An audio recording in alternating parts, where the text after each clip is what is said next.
Morning. Welcome. Hope you're doing well today. I'm Dr. Zimmerman. If you're new here, this is Fasting Space, the chance to get together and chat about health and wellness and fasting. I'm a primary care doctor, historically, internal medicine physician, and I ran a primary care practice for quite a few years, and diving in on my time now, helping people to get as much benefit from a fasting process, integrating it into their lifestyle, along with every other good health practice that we can come up with, healthy eating and healthy movement, and put it all together in a package to try to optimize our health. So the top things I try to help people do: lose weight, get our weight in a spot where people are really happy about it, burn up extra blood sugar. If you have some sort of diabetes, pre-diabetes, we want to get that in the best possible place. These are my top priorities. But then many other things. Fasting is such a intrinsic, deep practice in the body. It touches so many areas of our lives. So next on my list of things that I want to be able to help people do, come to see fasting as a mental health practice and find a place of peace and contentment, help use it to help reduce anxiety. And then next on the list, today's topic, focusing on fasting to benefit our digestive health. And that's something that I've seen a tremendous amount over my time in medicine. And my focus has always been so much on the other practices, on weight and diabetes. I have not had an opportunity really to explore it, publicly, to talk with people about it. I've never given a talk on it. For example, I give talks on diabetes and weight and even mental health, but not digestive health. So I'm real happy to be able to share this space with you today. Grab a coffee or tea if you're inclined.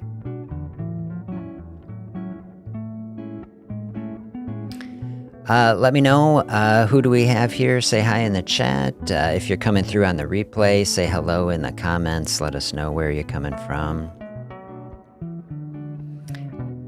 I'm going to give you some reflections here. We'll dive in a minute on digestive health topics. Are there specific questions that you have? Throw them in the chat.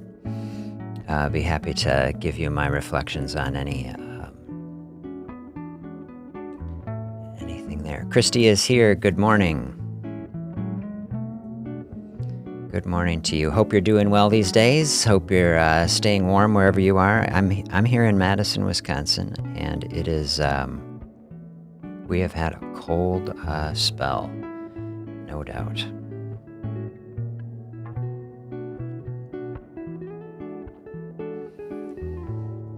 All right, so I've told the story on the channel before. I first came across fasting in a patient with diabetes. I was working on the diabetes issue, an open fasting space. Okay, no food is coming in for a period of time. What does the body do? The body starts, it's doing an analysis. It's looking at, okay, no food. Where does the energy come from next? And then the blood sugar is next. So you open up that space, you're burning down extra blood sugar. Then the body will turn to that body fat. Okay, we've gone through that process. Now, as that's happening, okay, well, what's happening in the digestive system, right? Because usually we're running this digestive process very frequently. One line of thinking that I've had is like, we eat something and we think we're done. Like we don't appreciate how much work the body does for us. We eat, we go on with our day. Okay, you just committed the digestive system to about 12 hours of work in order to process that food.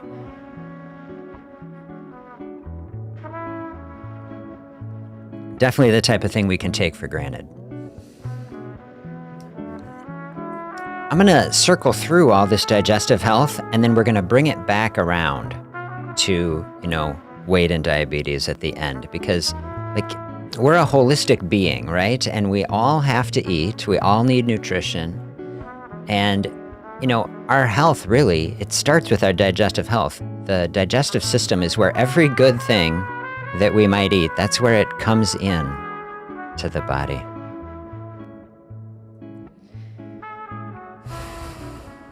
So in order to have our best health, we need to optimize, the digestive function, right?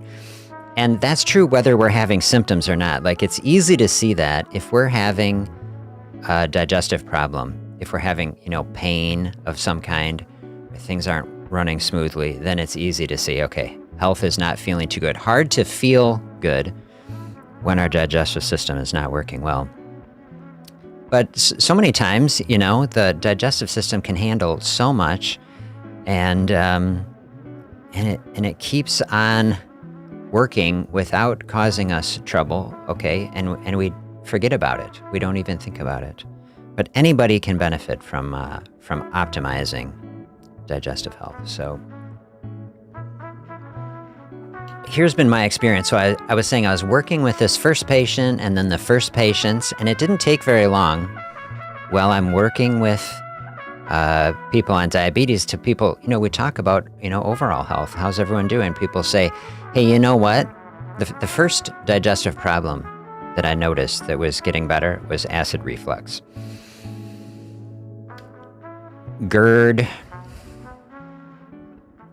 all kinds of names that might be in a similar disorder. Gastritis, right? Some sort of acid problem in the stomach or esophagus. The very first times that someone practices fasting, we're on a hormonal schedule with control of our acid secretion. So the body is trying to predict when we're going to be eating, to time the production of stomach acid and digestive enzymes with when the food will be there, because there's no acid tank in the body, right? It's not just stored and then used. It's created on demand, basically, but it can take half an hour to ramp that up. Same with a lot of the pancreatic enzymes that help us to digest our food. These things are made, takes about half an hour. So the first time you start trying to practice a fasting process of some kind,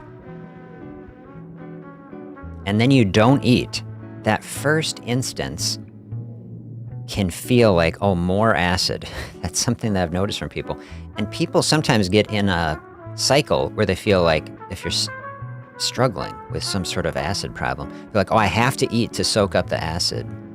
Otherwise, I get abdominal pain. And there's definitely some truth to that in the short term. And especially, if the lining of our stomach, we produce this stomach lining. Jennifer is here. Good morning. So nice to have you here. If that stomach lining is thinned out, if we haven't had good digestive health, then yes, it can be true. Food is soaking up acid, and sometimes it can feel better, and it's helping to buffer that pH. And especially if someone is having an ulcer, or gastritis is like pre-ulcer, to initially open up a fasting space, that can be a barrier, right? That can feel unpleasant if you're dealing with that, because then, now stomach acid is here, and the system is not really comfortable handling that in the short term. So let's dive into some thinking about that for a little bit. What happens, though, as we practice fasting, because our body cares mainly about cycles and patterns, the body will downregulate acid production at times when we're not usually eating. And so then we're decreasing our total acid production. And we're giving the body a space where it doesn't actually have this food, mechanically coming through, scraping through, that is like scraping away the mucus lining of the stomach. And it can give space, and this is going to be a common theme with all GI processes, is giving space to let the digestive tract heal. So if someone has gastritis or an ulcer, they're suffering with reflux or too much acid, as we concentrate our eating into a shorter period of time, we're opening up space where the system doesn't actually have to be working on digesting food. You let the system accomplish what I call downtime operations, which is like, okay, what does the system do when it's not working, right? It's like the rest period. And part of what the stomach lining does, for example, rebuild itself, reconstitute that protective lining that is buffering the stomach acid. And so that was the first digestive problem as I started exploring fasting with patients, where people said, hey, like, my stomach is feeling actually so much better. Like after we get like a couple weeks in, people adjust to it. And now I think that was the first non-diabetes medicine that I stopped, was a proton pump inhibitor, right? It's like tons of people taking chronic acid suppression, pantoprazole, omeprazole, the Prilosec and pantoprazole. And I didn't even come up with it. Just patients said, hey, my stomach is feeling better. Do you think I could try to stop taking an acid blocker? I was like, go for it, And so that can be a big win. I don't have in my mind the numbers, what percentage of the population is suffering with a stomach acid problem, but it's really huge. Prilosec is one of the top, sales of over-the-counter medications. So, okay, I answer any questions as we go along about this. I'm going to give you kind of an overview so that you understand kind of the broad experience that I've had with different digestive disorders. And then if you have further questions on that, we dive into detail on any one specific thing.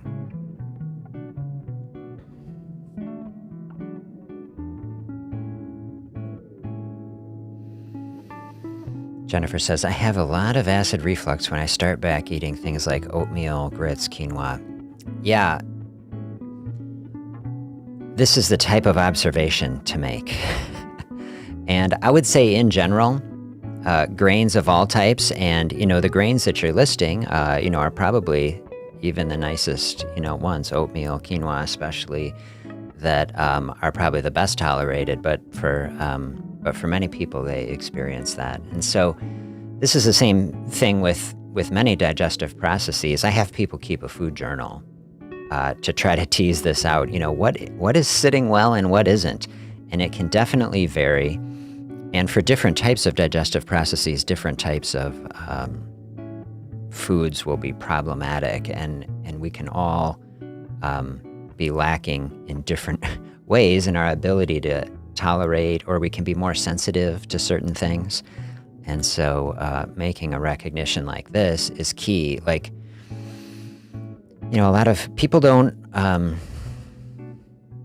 appreciate how much we interact with the food that we eat, and how vital, healthy foods, but also foods that are matched with our system can be to overall health. I have a couple papers that I'm going to review for us later in the session that'll really dive into that process.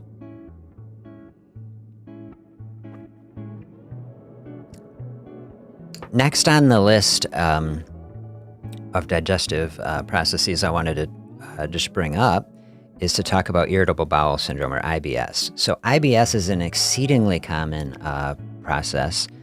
I would have, if I was thinking, I would have brought all the stats on it, but we can just type it up. But one of the most common things that people bring up in a primary care office, right? People coming in with some sort of that IBS spectrum complaint. So IBS can just mean like gas and bloating, pressure sensation of just a general feeling of discomfort in the abdomen. And then there are subtypes where people are having all of that where they might also be struggling with diarrhea or constipation. So these are very common. And of course, we have a whole medication paradigm for IBS. And then there is a dietary framework that is widely accepted in medicine that is FODMAPs. And FODMAPs are specific chemicals that are in food that maybe are not felt to be causal of IBS, but definitely are a trigger.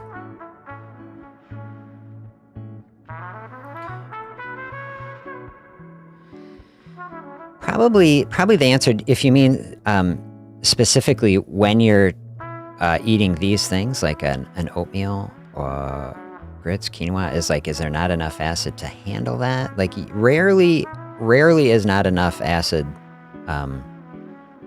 the root problem for a digestive process. And, if you're struggling with acid reflux, when you're eating something, usually it is more like a food intolerance than it is like a quantity of acid problem.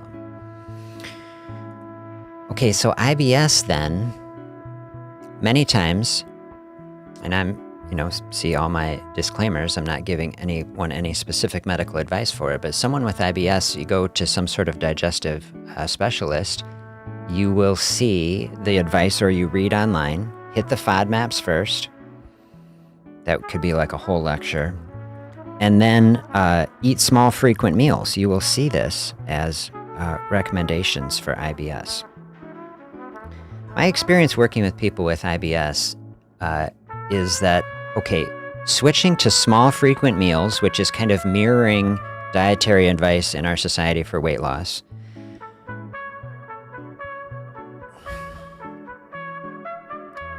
sometimes does have some benefit. Like, we decrease the total amount of food at any one time in the stomach, and people can feel better doing that. But my experience is that it's like a dose relationship. Like, say, some of this food is causing a problem, and so less causes less of a problem, but not perfect. But many times I ask people who are dealing with that, say, well, do you ever have a fasting period? Like, did you ever have a day like you didn't eat breakfast? And they're like, oh yeah, like it was okay.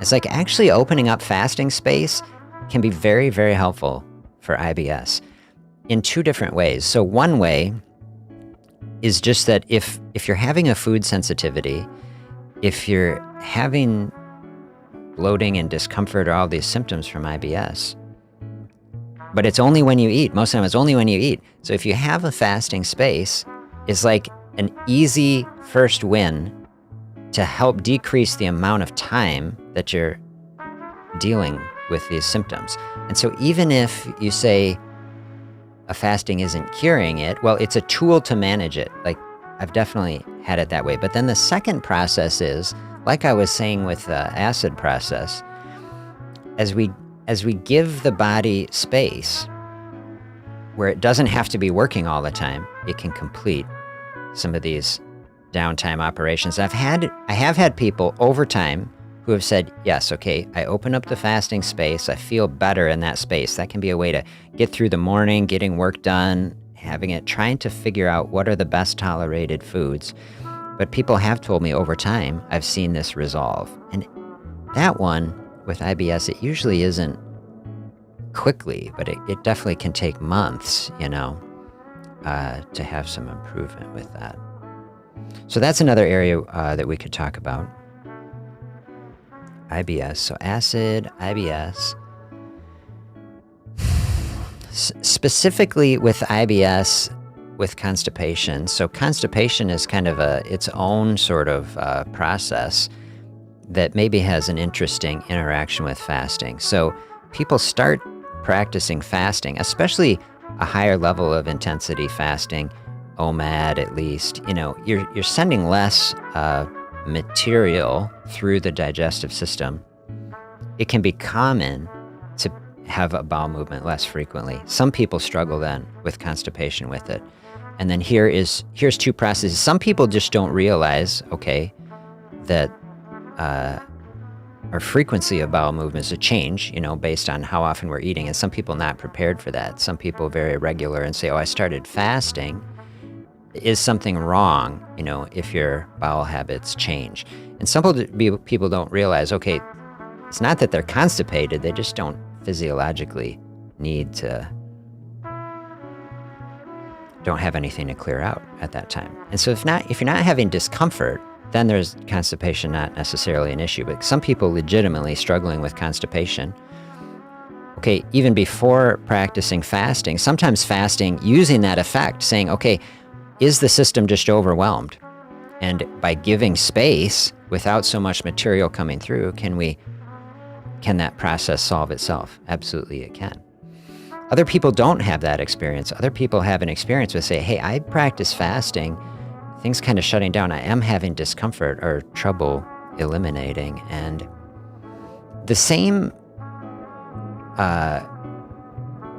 medications and processes like fiber, taking a psyllium fiber, especially if you find one without a sweetener, does not interfere with fasting, in my view. So I always tell people, like, any sort of laxative, really, if you're struggling with constipation, like, fiber is my go-to, psyllium fiber, calorie-free, fine to take with fasting. Psyllium fiber in general can be a fasting aid in people who are struggling also with acid, like, so someone really struggling with acid, right? Even Tums, a calcium supplement, that'll really soak up acid. That doesn't mess up a fasting space. So if you're struggling with, called dyspepsia, right, some stomach discomfort in a fasting space, using a calcium supplement like Tums or a fiber like psyllium fiber to buffer that situation in the short term, really helpful. And then if someone's struggling with constipation, okay, a fiber can definitely help with that. Fiber just absorbs water, tries to keep that in the digestive tract, and then pass it through. So that's totally compatible with fasting. And then kind of the next level, like Miralax, also calorie-free, not absorbed in the body, and it just passes through. And so anybody who's fasting, struggling with constipation, I have add, something like that. Fiber is like the natural way to start. Miralax is basically synthetic fiber, stronger, and perfectly fine to add something like that. So that gets a lot of people through. Same thing for diarrhea. If someone has IBS and they're struggling with diarrhea, adding fiber, okay, adding some bulk, and that's absorbing water. Fiber, as opposed to Miralax does not do this. Miralax would just make diarrhea worse. But if you are struggling with the diarrhea component, then the fiber can help to balance that out a bit.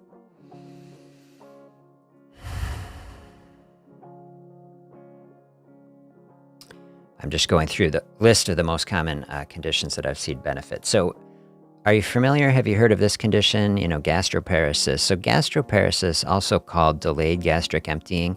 This one is more common in people who have type 2 diabetes.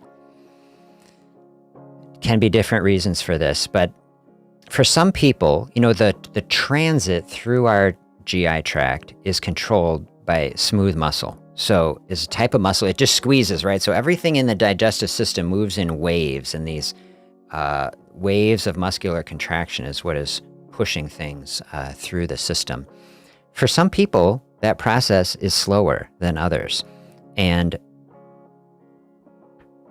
sometimes it can be a disorder that develops where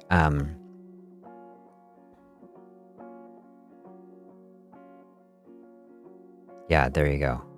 Glucomannan capsule. There's a spectrum, of most things in life are like this. I've used this analogy before, right? A bell curve, right? So some people going to have a very fast digestive process. Most people kind of neutral, but some people way over on the other side where things very slow, right? And it just takes a long time for food to transit through the process, through the whole digestive tract. The extreme end of that process is this condition gastroparesis, where things just move terribly slowly, and then it can cause pain, and things can get backed up and impacted, and all kinds of problems like that. There's another spot, because our society in general, this has been my observation, we don't have a fasting culture. We have a consumption culture, and so a lot of things are just taken for granted, in our culture, like eating all the time is normal and necessary. And so then you just see it in so many places in digestive health where fasting we can't even really think about it. And so always the approach is the same with basically so many of these processes. Start eating small, frequent meals. Like, this is the common approach. And I have just found people with gastroparesis that the same thing. It can help in the short term, but it doesn't certainly solve things. And most people who I have had who have actually tried it have found that opening up fasting space is much better. And I think there's like this curve, right? There's a spectrum where all of us have this to some degree, or well, half of us anyway, if we're on the slower end of the spectrum, that the system just works better when we give enough space to let that last meal flow through the system, let the digestive process complete itself, and that before we start it over again. And so I think this is why some people naturally are more inclined.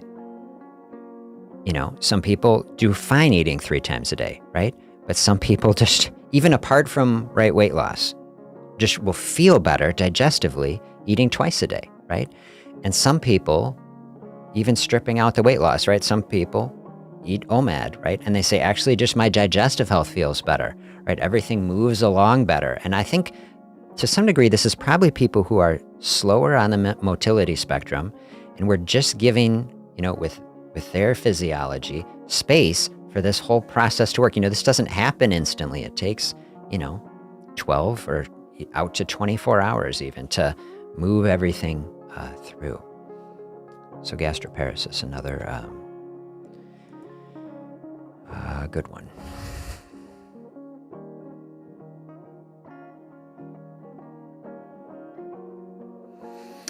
These are this is like the simple end. These are all like the simple end of the spectrum. And, one thing I wanted to comment on or just think about is like, I was thinking about, okay, how is it that fasting can affect all these different things? And I was kind of thinking about the digestive system as like, maybe it's a bad analogy, but like a car, right? Like you take your car in for a service appointment, right? And they check everything over, right? Like you go in and get an oil change, but they don't just change the oil, right? Check all the levels, right? Check the washer fluid and check the brake fluid and brake pads, and they look everything over. You think about all these things. Well, the digestive system is like that, right? Like we've got all these parts. They're doing their different functions: liver and gallbladder, pancreas, stomach, bowels, okay? Having a rest period, it's not that nothing is happening. It's just we don't know what the things that are happening. When we give this rest cycle, we're giving a body, just like taking the car into the shop, just look things over. It's like get everything running smoothly. Fix all the little issues. And so that's why, we have all these different steps in our digestive process, and each one of them can cause a problem. And so it's like giving some space. This is the general thing. And usually what I tell people with it, if you're struggling with any kind of GI process, you can just try it. Like, I think people, in broader society, people are intimidated by fasting. And we don't have a sufficiently open conversation about it so that people can't just try it out. And I think there's a great benefit to opening this conversation and just saying, hey, this is actually a normal thing that people can do. And just try it out and see if your life is better. This is what I want people to see.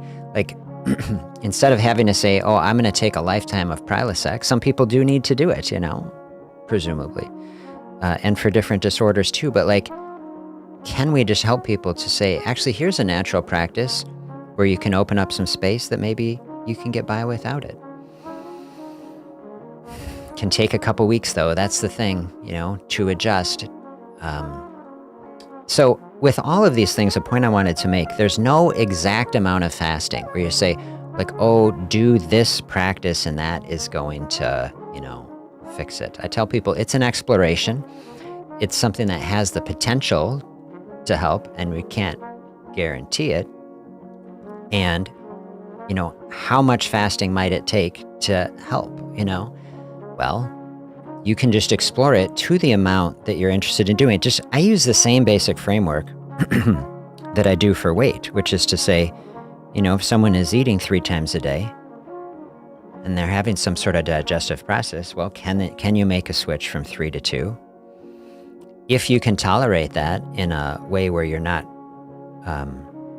having any discomfort or trouble from it, it's not a struggle, but you're still not having a resolution of the issue, can start dialing that up. Can start doing some 1 meal a day eating, or see if you can train yourself to doing a fast for a whole day. Can you do it comfortably? I like people to keep a little digestive journal, about symptoms and say, hey, are my symptoms getting better doing this? What is the experience? And then you can kind of build out, and then, oh, here I ate, and then here were the things. Because it's very hard to remember exactly what we ate on any given day or any given time, right? So having a little notebook can be really helpful. And, if you followed my channel on my thinking on weight management, you'll notice I pretty much never counsel people on counting calories. That's generally not a helpful framework. There are some occasions where I'm really trying to dial in on things where it can be done, but most of the time what I'm trying to help people do, keep things much more simple. Like, how many times did you eat in a day? That's like much easier math, much simpler. That sort of framework can really be helpful also with digestive health. How many times am I making the GI system turn on and do these operations? How much space am I giving the system to rest and reset? The only time that I really change that for people with a digestive process, like with digestive health, this is the interface with fasting where I have run into people where they are trying to pursue fasting to improve some sort of digestive process, an acid disorder, IBS, something like this, but then they don't need to lose weight. And so there is a trick, right? How do you pursue fasting to try to heal a digestive process if you don't want to lose any weight? Because obviously you start fasting, then you can lose weight. So I did put an article on simplefasting.com. If you hit articles and then search, it's like one of the last articles, but it's like how to practice fasting without losing weight. So if anyone's coming through and they're like, oh, I would like to, practice fasting, I came in, but then I don't want to lose any weight. Sometimes here's like a little tricky language between fasting versus time-restricted eating. If someone is not trying to lose weight, then the time-restricted eating, be abbreviated like TRE, that's where you're just opening up more space without food, but then you're not trying to decrease the total calories. Someone is having intermittent fasting, kind of the idea more in my view, is how I use these words. Like, we're trying to lose weight. We're trying to ultimately reduce the amount we're eating. So it's like if you're eating 3 meals to 2, you try to keep those 2 meals the same. If someone is trying to fast with that time restriction for a digestive thing, but they need calories to run, well, you might have to boost up the amount that you're eating in that space, which is not how I usually approach it. Most people trying to lose weight. But if you are someone who is struggling with that, dial in on that article on the website for sure. Okay, now I'm going to kind of leave this kind of very common things. Okay, acid and IBS and diarrhea, constipation, all of this stuff, very common, less intense. I've had some experiences in digestive health, gastric motility, very common. 2 conditions, well, maybe 3, but colitis, right? That are autoimmune, in general autoimmune processes, much more severe disorders. So ulcerative colitis specifically, and Crohn's disease, and then also to some extent microscopic colitis. I have interacted with quite a few patients who have had these processes, who have also had significant benefit from fasting. And this is a very interesting area for me.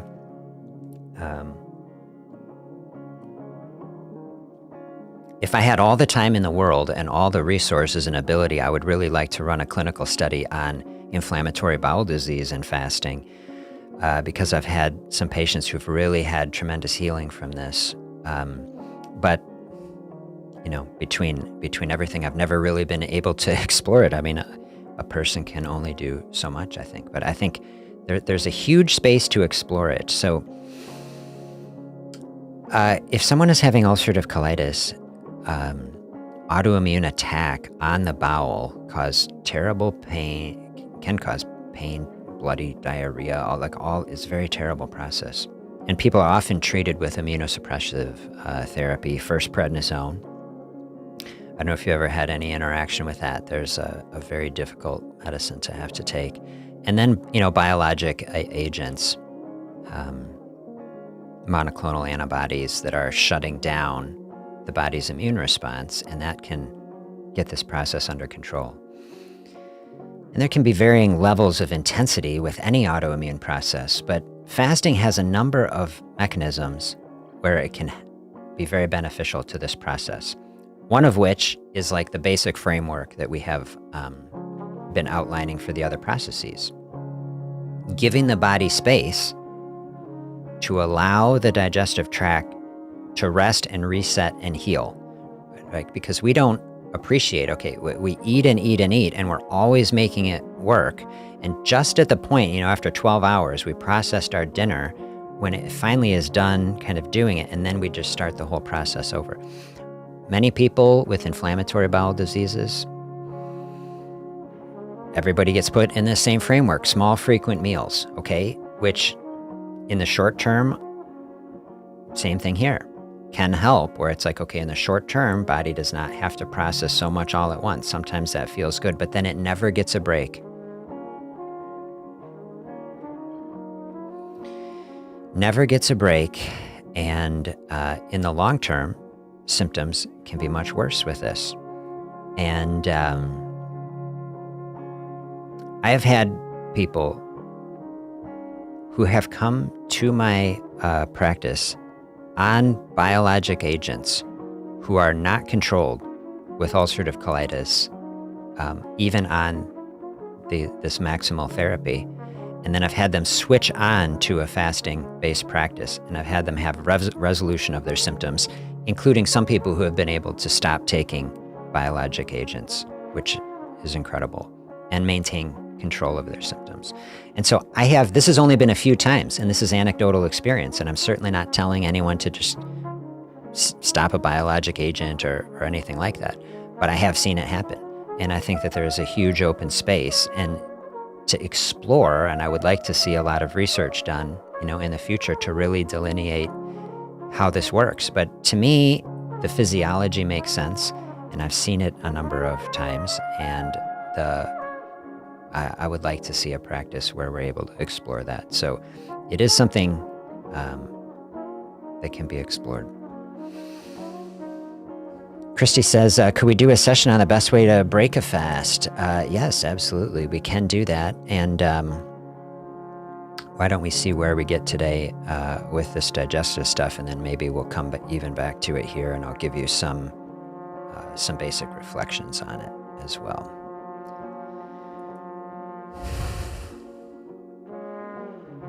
Okay, these are the core processes that I have seen benefit in my own practice with, real people, which has been a tremendous amount of benefit. At least the big ones. The trigger for this discussion, a viewer of the channel sent me in a question. They are having some digestive processes, and they sent me in a question about struggling with a chronic infection, like a parasitic infection.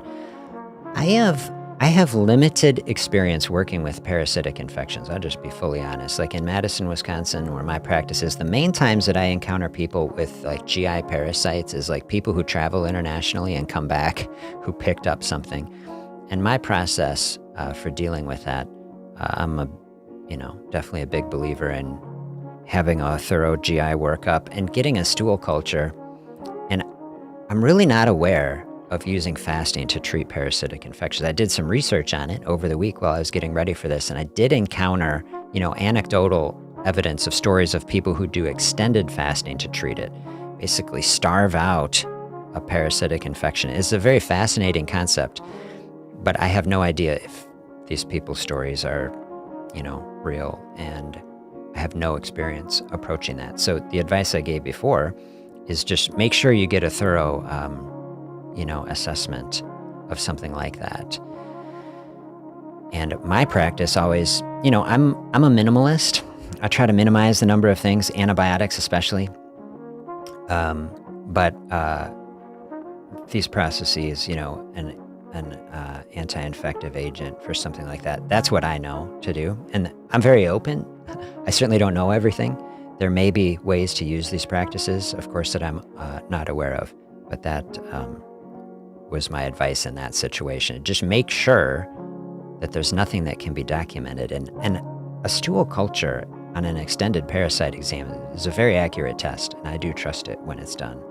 And so I would, if someone is in that spot and you get a test like that and you're having continued GI symptoms, then you really have to think that there is something else that is going on and driving it. That's, without knowing anyone's exact situation, that would be my thought process anyway.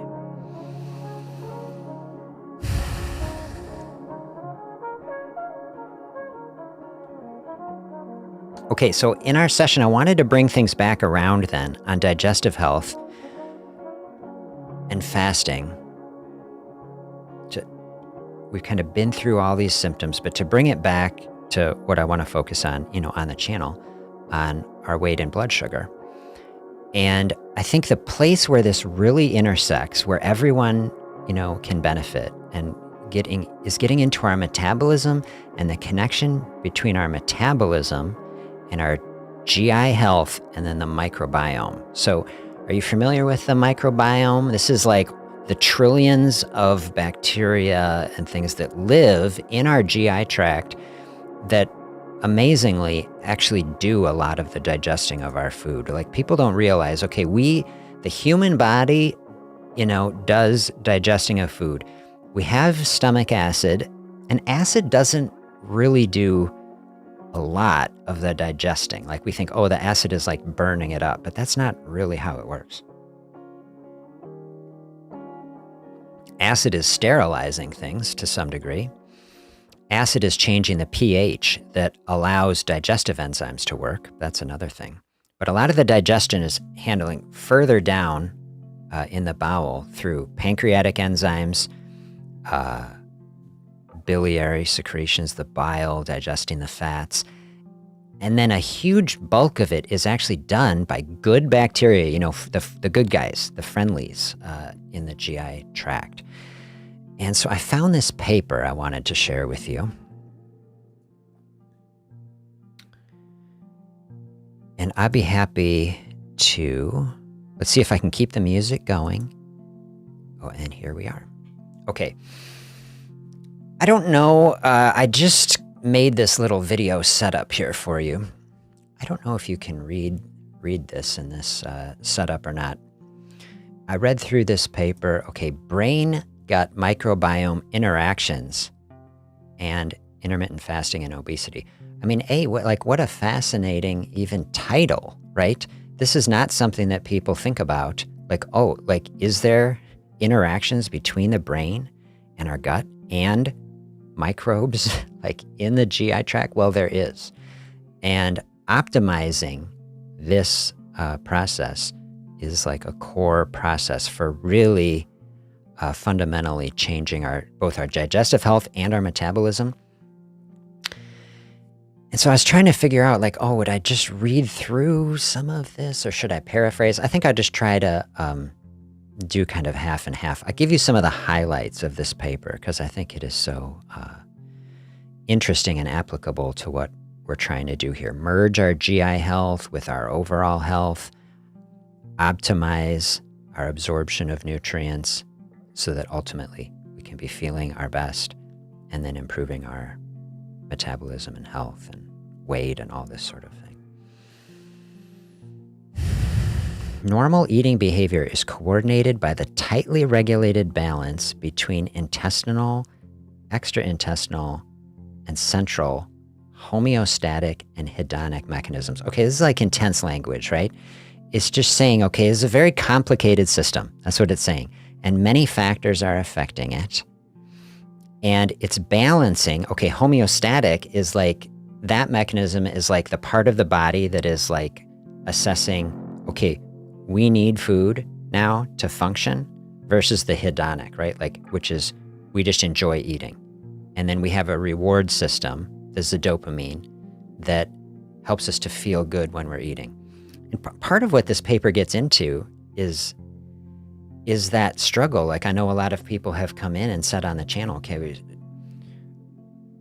we struggle with feeling hungry, with that, what this would call the hedonic side, where we use food as a coping mechanism, right? To help us feel better. And then that's real. And then how do we bring that into balance with, like, what this paper gets into? Well, we should just get into it.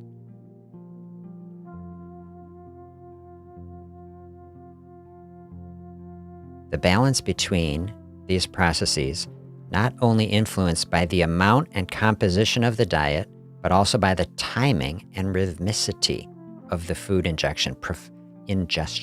Profound effects of fasting on the gut microbiome have been reported. So that's what this paper is getting into.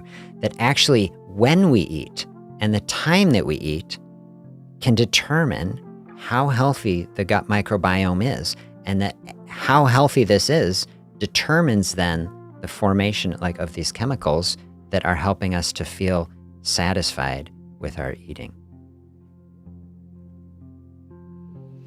Here, this section, so like the role of altered brain-gut microbiome interactions. I won't just read through all this. I don't want to bore anyone. Let me know if people find this to be a helpful thought, okay? Expanding body of studies showing support for the alteration in this bidirectional signaling. This is what I want to show. There's communication, direct communication between the brain and even microbes. And here it lists out the pathways, okay?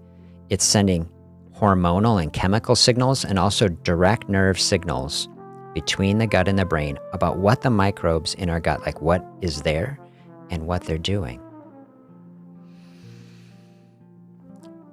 And that these affections can affect other organs, including the brain. The toxic, when we have a bad microbiome, it can cause neuroinflammation. They have studies documenting this. I think that's just so wild to think about. Brain inflammation caused by bad microbiome. Autonomic nervous system responsible for regulating these GI processes, including our immune system activation, intestinal permeability. Right? This is how we start to connect this. You say, well, how does the fasting process affecting ulcerative colitis? This is what I was saying, like an autoimmune process. Well, here we're looking at these processes. Activation, this is how it's all connected. Do you see that everything is connected? Our emotional states and well-being, the times and that we're eating and the quality of our food, our stress level and how we're coping. Here, this is documenting the direct connection with impacts on our immune function and our microbiome. Anyway, I think this is all fascinating. Under normal conditions, this whole system, the interactions between the microbiome and the rest of our physiology, keeps weight stable by balancing the metabolic needs of the body with the impulses from our central reward system. This is what we're trying to bring into balance, ultimately. The complex balance between the hormones that make us hungry. Here it's listing them. Ghrelin, insulin, right? Insulin is driving hunger. Insulin, right? This is part of what we're trying to do in a fasting process. Reduce our insulin levels. Ultimately, help to reduce hunger. And the gut microbial metabolites, right? When we have a healthy microbiome, they are producing these microbial metabolites that help us to feel satisfied and full.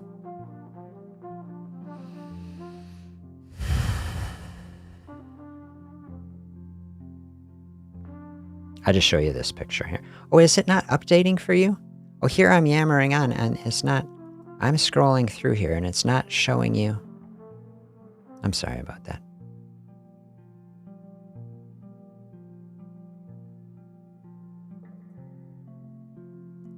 It's supposed to be updating.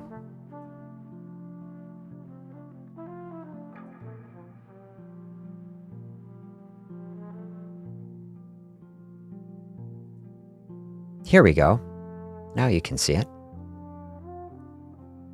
I'll put a link to this paper. If you're interested in it, you can read through of it, and I'll stop yammering on about this here.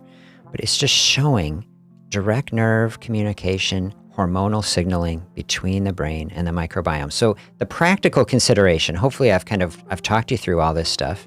There's all this incredible science looking at how fasting impacts the health of this microbiome. And that touches like every area of not just our digestive health, but our physical health. All this stuff is unified in this system of our emotional health and how we're feeling, our satiety, weight, metabolism, digestive health, all connected through improving the microbiome. Very, very interesting to me. So I made you a little microbiome checklist. Let's see if I can bring that up. How do we improve this? We want to improve our overall health. We want to improve our digestive health. We want to use that digestive health to improve our overall health. Here you go. I don't know how well you can see this, but I'll talk you through it. So, what are the steps that we can take to improve this microbial health of the microbiome to get these effects? Okay, point one I put on here, open up fasting space. So I just walked you through this paper. I'll get a link to that in the show notes if you want to look through it. Bacteria, the good bacteria can thrive in a fasting space. And then a fasting space, the easiest way to clear out some of the toxic stuff that we get in here, just like if we're not eating anything, okay, we're not putting things that are harmful in. Okay, eat more fiber-rich foods, that's point two. Getting fiber without, too many carbs if you're trying to get your blood sugar in the right place, but fiber, extremely important. Good bacteria thrive on dietary fiber. So fruits, especially berries, vegetables, a core thing, fungi, mushrooms, legumes, really good things to help give good prebiotics, right? The things, not probiotics, right, that are the actual bacterias, but the substrate, right, the stuff, the food that these things really love to eat. Incorporate fermented foods, that's point three. So I'm not big on dairy, but if people are going to have dairy, then I say use yogurt, right? Get something with these good cultures, yogurt, kefir. And then sauerkraut, kimchi, I think might be one of the most powerful probiotics, I think. These are things that are giving these good organisms into the body, help to populate the GI tract with the friendly little bacteria that help us, and then they help to push out the bad guys, the bacteria that don't function the way we wish.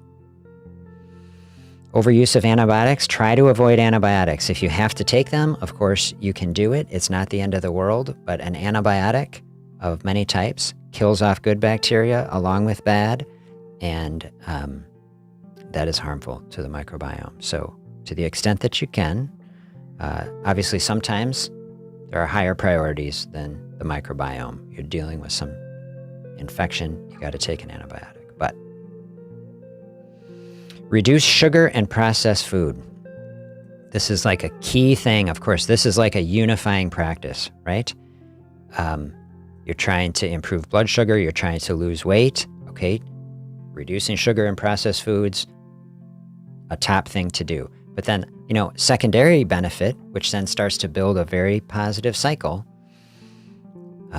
is that you'll actually foster much better microbiome if you're replacing the sugar and processed foods with the healthy, fiber-rich foods and, some fasting space. You really turn things around. Okay, stay hydrated. This is a key. Drink plenty of water, supports the mucosal lining and the balance of good bacteria. And then look at this point, including coffee. I'm very happy to say that there are quite a few studies that suggest that coffee is very helpful for improving the microbiome. I'll show you, if I can, this paper. I'll link this paper too. Effects of coffee on gut microbiome and bowel function in health and disease. So a literature review. I won't go through the whole thing here, but just from their abstract, moderate consumption of coffee, 4 or less cups a day, increase the relative abundance of beneficial bacteria, blah, blah, blah. Coffee consumption increased, Bifidobacterium, and it decreased like the E. coli, right? So, yeah, decrease the bad guys, increase the good guys. Coffee consumption reported to increase microbial diversity. Although the effects of coffee on bowel functions have been known for a long time, it's not until recently that we have recognized that some of the effects of coffee may partly be due to its beneficial impacts on the microbiome. So isn't that fascinating? I think it is fascinating. So grab a coffee and have a fasting space, and just within that space, you're doing so many good things that support the microbiome, right? You got the coffee, you got a fasting space, there's no processed foods coming in. Like, it's a beautiful thing to do. And then throw in some fiber-rich foods and maybe some fermented foods, and you're like really building out a process that can support your digestive health and then total health at like a really core level.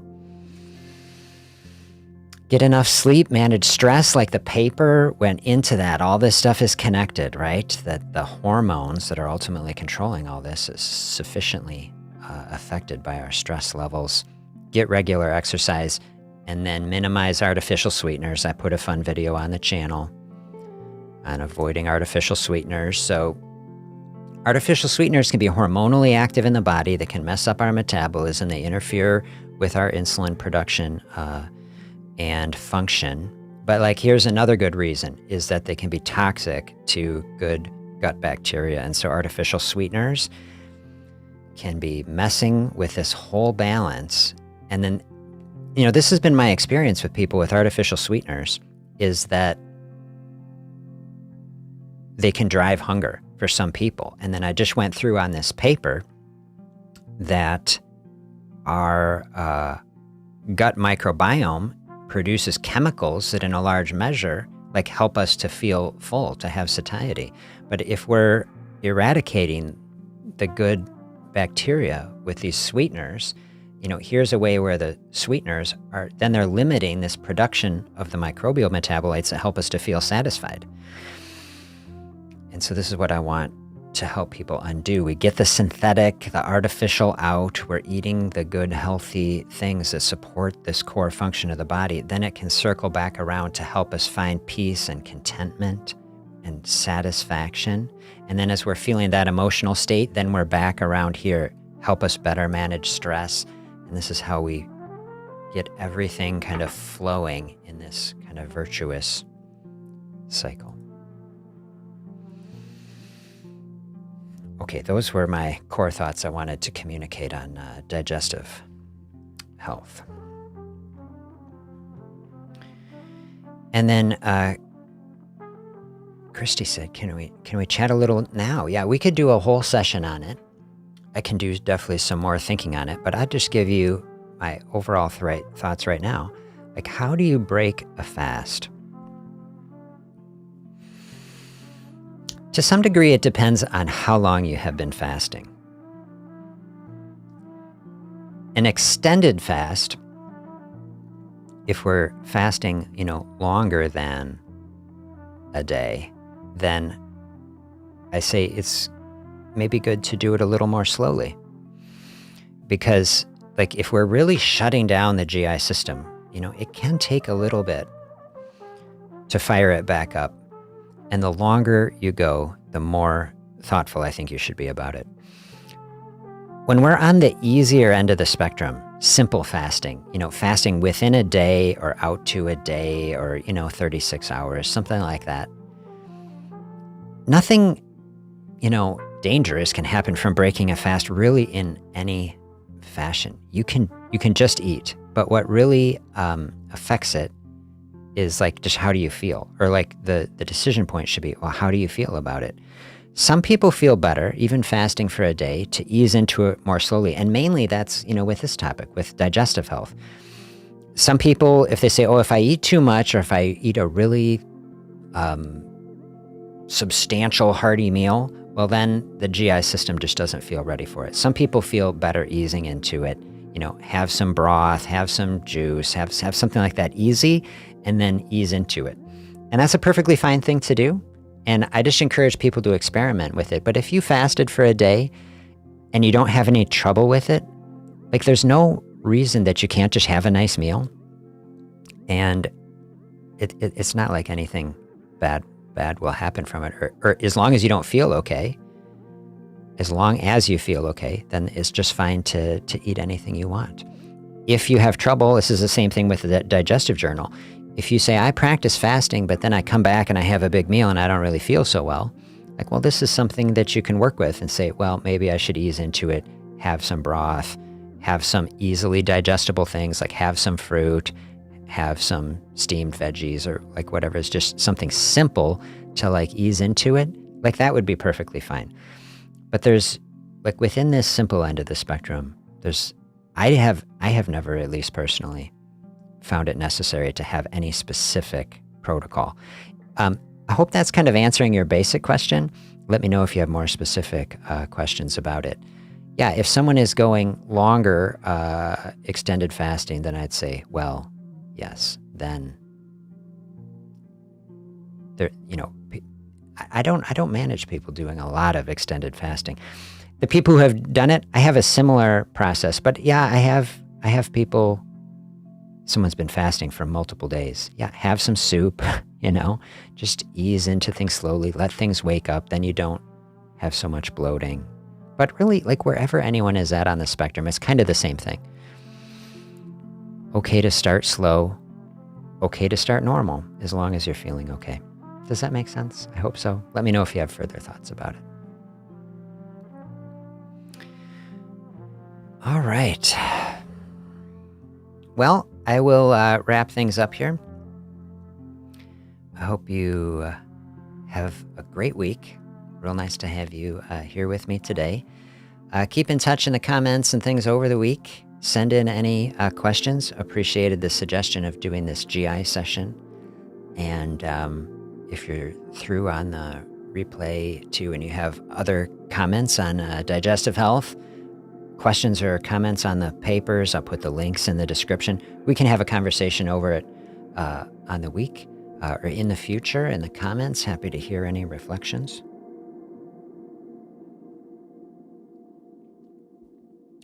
And I will catch you back here next Sunday.